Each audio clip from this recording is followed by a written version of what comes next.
Hello po. You look familiar po. Nahihiya ngunit lakas loob na pagkausap sa akin ng isang dalaga, na may iba pang kasama sa likuran niya. Sorry po, pero you like Alexa Sanchez po talaga. Kilala niyo po ba si Alexa Sanchez? Baka siya nga yan. Yung camera, si Alexa Sanchez yan.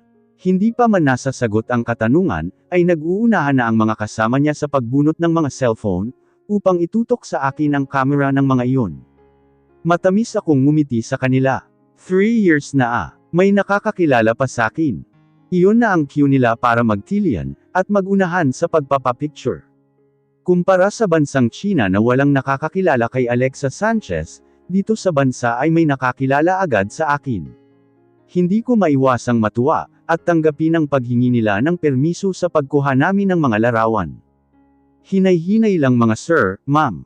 Babalang pagpapaalala ni Ramil sa aking gilid. Hinaharang at sinasuman niya ng tingin ang iba, na nagtatangkang lumapit ng husto sa akin. Mananagot tayo kay boss niya. Picture lang, walang hawak, lalo na yakap. Hindi ko rin inaasahan na may iba pang lalapit, at mamumukhaan din ako. Nakaramdam ako ng hiya at alinlangan, subalit patuloy lang ako sa pag-oo sa paghingi nila ng kuha ng larawan.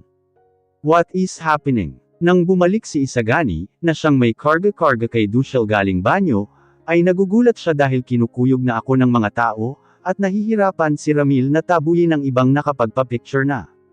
Kasalukuyan kaming nasa mall, at halos kara-rating lang din namin, kung kaya't wala pang nabibili. Sinong mag-aakalang may iilan ang nakakakilala sa akin, at magkukumpulan sa espasyo ko, na siya pang nag-aagaw pansin sa ibang mga taong napapadaan. Mags, itabi ho tayong lahat, pakiusap lang. Padaan ho, wag dumumog dito. 3 tauhan ni Isagani ang siyang tumulong kay Ramil, sa pagpapaalis sa mga tao. Nang mabigyan ako ng sapat na espasyo, ay nagmamadaling lumapit sa akin si Isagani, at umakbay sa akin na may pag-aalala. Are you okay? Sinuri niya pa ang kabuuan ko. Hindi nawala ang matamis kong ngiti, dahil sa pagkatuwa sa nangyayari ngayon. Ayos lang ako. People still know Alexa Sanchez, how fun. Laos na ako, pero kilala pa rin nila ako. Sabi mo hindi ka makikilala, napalabi siya.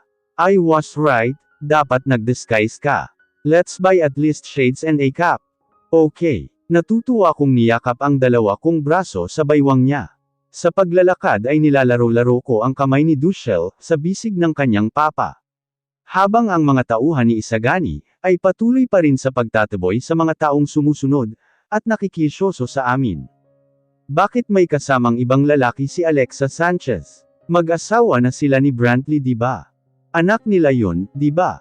Patuloy na nagsisipagkislapan ang mga kamera, at sari-saring reaksyon ang agad naming natanggap.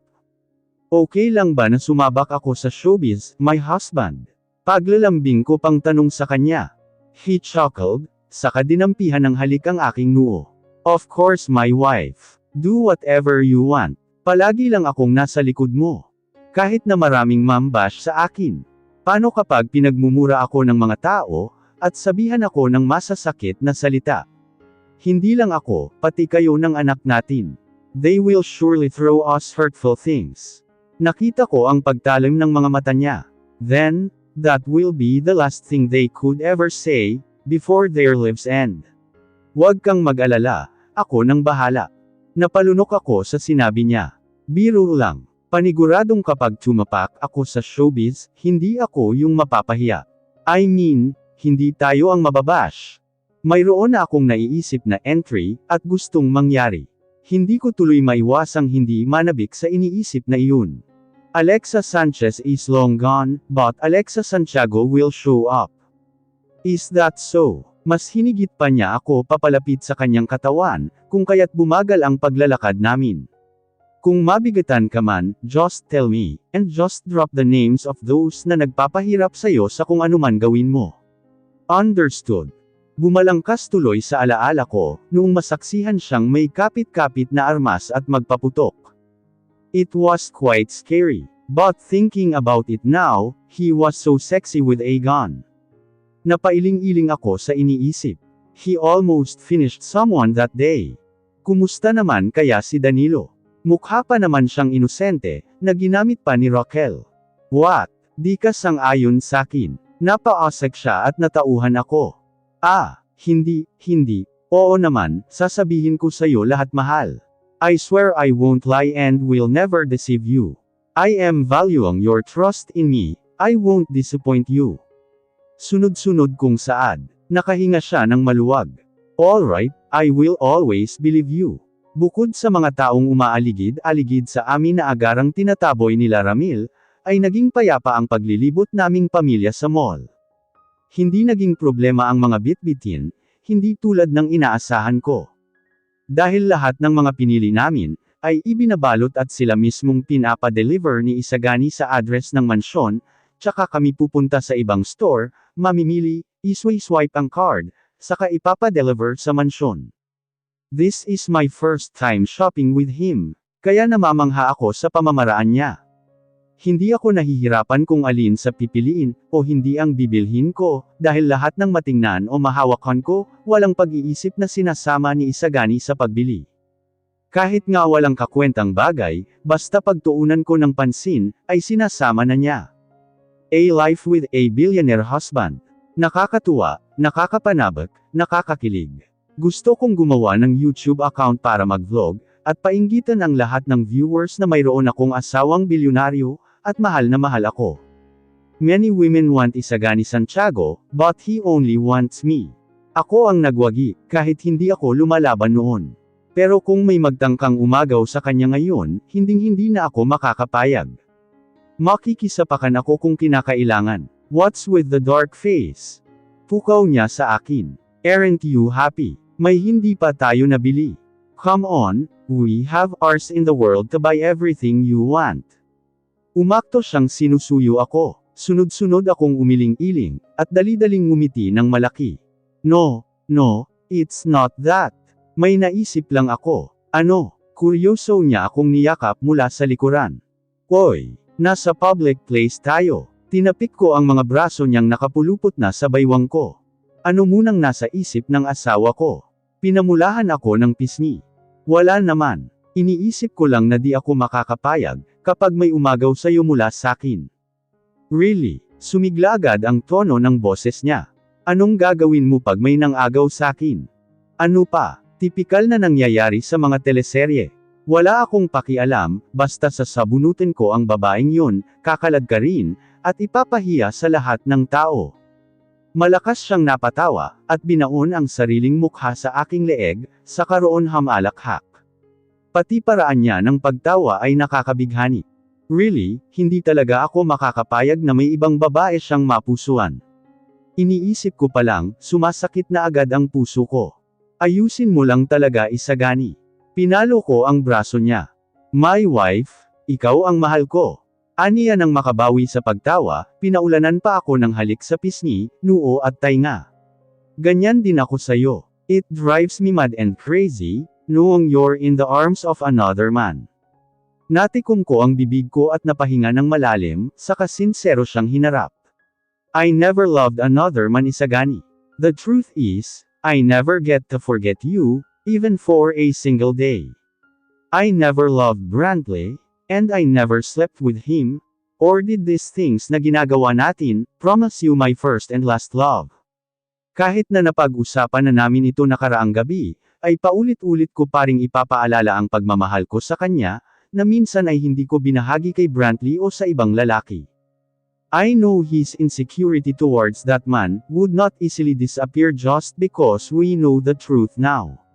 Lalo pat totoong sumama ako sa lalaking yun at iniwan siya.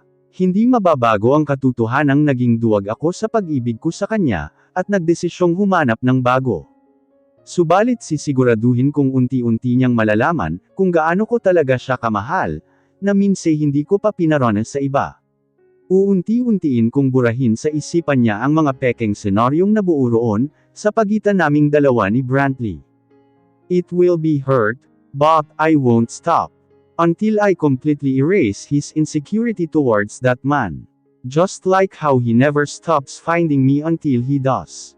Nakalimutan kong nasa public place kami, dahil bigla ko na lamang siyang mapusok na hinalikan, na siya rin namang kinagalit niya. Ma, Pa, stop flirting. I'm hungry. Malakas na tinig ni Dushel ang nagpahinto sa aming mag-asawa. Kawawa naman yung bata, boss. Magpaawat ka na, ani Ramil na siyang kaninang nagbabantay kay Dushel. Nahihiya at dali-dali kong kinarga ang anak namin. Go lead the way to our reserved restaurant.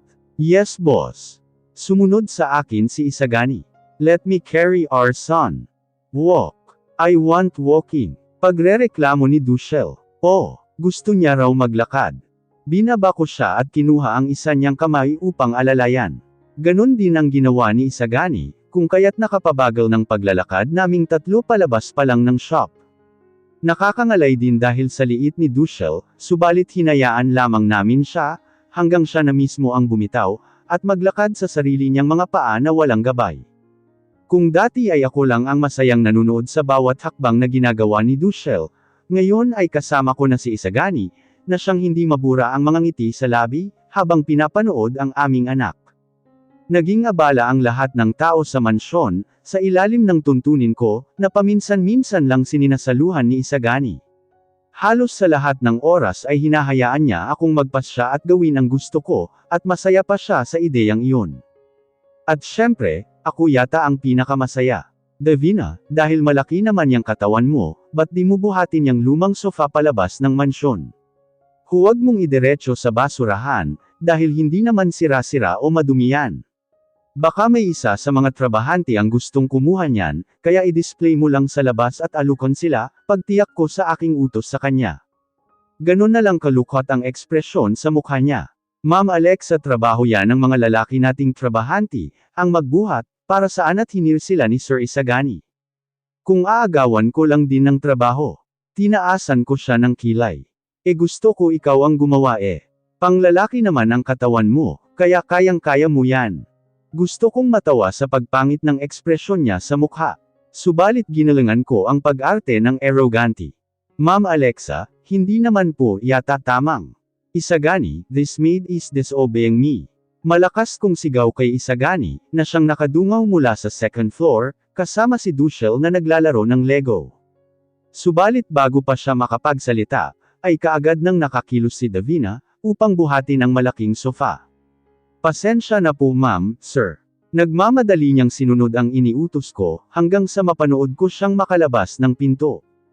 Hindi ko maiwasang mapatawa sa itsura ni Davina. Nang tingalin kong muli si Isagani, ay nakita ko rin ang pagtawa niya sa akin.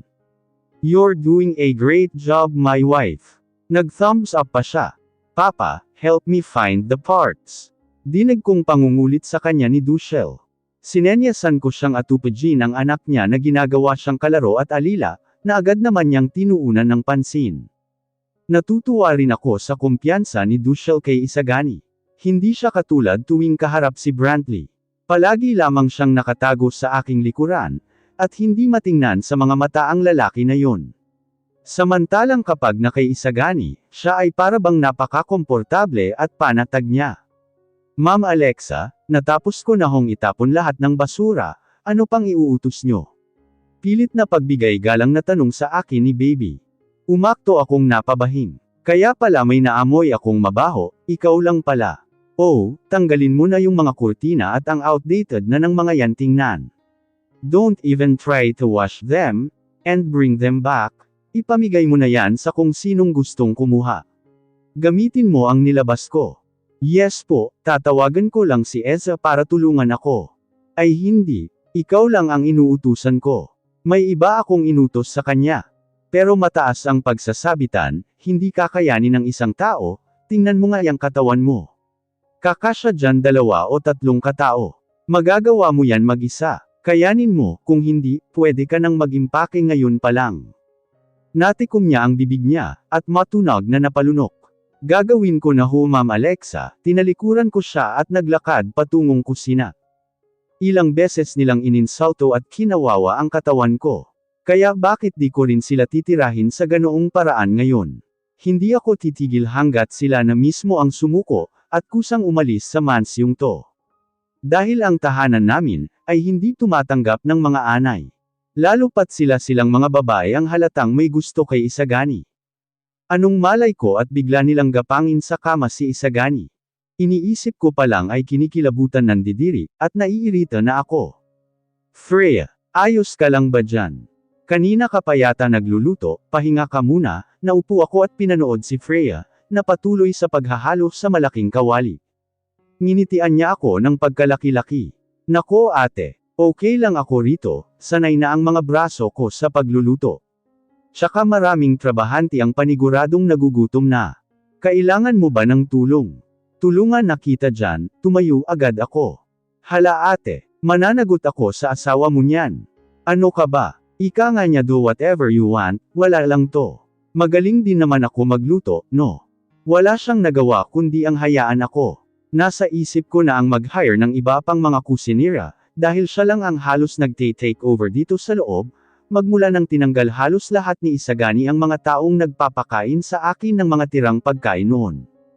Kung pipili lang din ako ng mga tao, titingnan ko ang mga ugali, nang wala ng mga bully dito sa loob. Hindi maganda isipin, lalo na't baka maimpluwensyahan ang anak ko ng mga ugali nila. Kailangan ko rin pala ng tagabantay ni Dushel, tuwing abala na ako sa susunod dahil sa plano namin ni Isagani, at papasok na rin siya sa trabaho sa susunod na linggo. You want to hire a nanny for our son? Oo sana, napanguso ako. Pero hindi ko kayang magtiwala sa kung sino-sinong tao lang. Lalo na sa mga maids dito sa mansyon. Si Freya naman laging abala sa kusina, ayaw kong dagdagan ang trabaho niya. Si Panying, dahil trabaho na niyang bantayan, at asikasuhin lahat sa mga katulong at tao rito sa loob, hindi niya matutuunan ng pansin ang anak natin. Come, sit on my lap. Pinakandong niya ako sa kanya at niyakap. Samandal ako at naglambing sa kanya. Siyempre sa susunod, pareho tayong magiging abala sa bagay na yun, hanggat umaaligid pa sila. Kailangan natin isecure ang kaligtasan ni Dushel. Yes of course, pinatong niya ang kanyang ulo sa aking ulo. I'll also give 2 of my best guards to our son for his safety. Kung sa nani, bakit di na lang yung nagbabantay sa kanya sa China? That woman was willing to risk her life to protect him. Sa China, napaisip ako at agad na nanlaki ang mga mata ko. Si Hale Anna. Oh gosh, bakit ngayon ko lang siya naisip? What happened to her? Anong ginawa mo sa kanya? Inalog-alog ko siya. Napangiwi ang labi niya. What? You think I hurt her? Anong ginawa mo kung hindi? Sabihin mo saking ligtas siya. Well, guilty siyang napaiwas ng paningin. She was annoying and didn't let go of Dushel, so I kinda locked her up in our secret hideout. But don't worry, Ramil always gives her food so she'll survive. Isagani, pinaghahampas ko siya. She's my best friend. Nung nagugutom ako, siya lagi nagbibigay sa akin ng pagkain, kahit wala na rin siyang makain. Tsaka inaalagaan niya si Dushel ng mabuti. How dare you lock her up? Tsaka ano tong secret hideout? I'm sorry. Tatawagan ko na si Ramil para pakawalan siya. Wait, did you just told me ginugutom ka ron? Wag mo nang ibahin ang usapan. Dalhin mo siya sa akin ngayon din. Pagalit at alala kong utos. Hindi nyo naman siya sinaktan o pinagkaisahan ano? Of course not, nanindigan niyang tanggi. Nakakulong lang siya roon. Sa secret hideout, kulungan ba yan ng mga kaaway nyo? Well, kind of. Hindi siya makatingin sa akin ng diretsyo. There's a prison therefore. Nasa poko ang noo ko. Oh no, Hale Anna. She's alive and well, don't worry. Why don't we talk about how that Brantley treated you there ha? Nandilim ang paningin niya. Soon he'll be tortured in that same prison off. Mariin akong napapikit at napabuntong hininga. Isagani is really ruthless. Napailing-iling ako sa ugali ng aking asawa.